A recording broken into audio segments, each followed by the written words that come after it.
So you want to learn how to add a library. It's a good way to use modules for Arduino, such as this LCD right here. I use a library to run that. One way to add libraries to Arduino is to go up in the Sketch, Include Library, Manage Libraries, and then you get the library manager up here.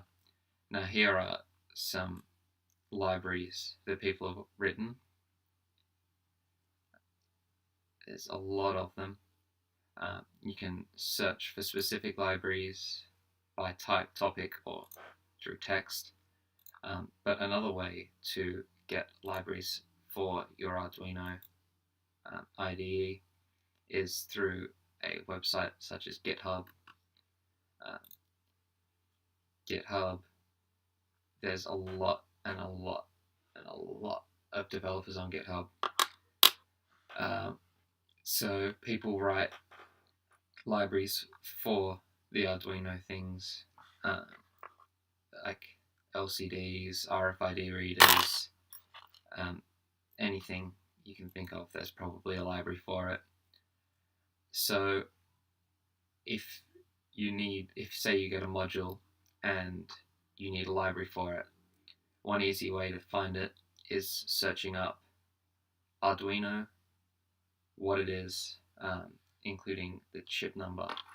So to find the library I use for this LCD here, I searched up Arduino 128 by 128 to 128 by 128 color TFT LCD, and then I also included the chipset because different LCDs have different chipsets, which will equal different code as well. So then I put in ST7735, and then most likely the first link that's going to come up is a GitHub link. If it's not, you can always put in GitHub after your search and it'll come up. There's not always libraries that work. Same with code online for Arduino. A lot of the times you come across code, it won't work. So what are you going to do? But if you keep searching, you're going to find one that work. Hope you're enjoying the tutorials. See you in the next tutorial. Have fun. Hope you learned something new. See ya.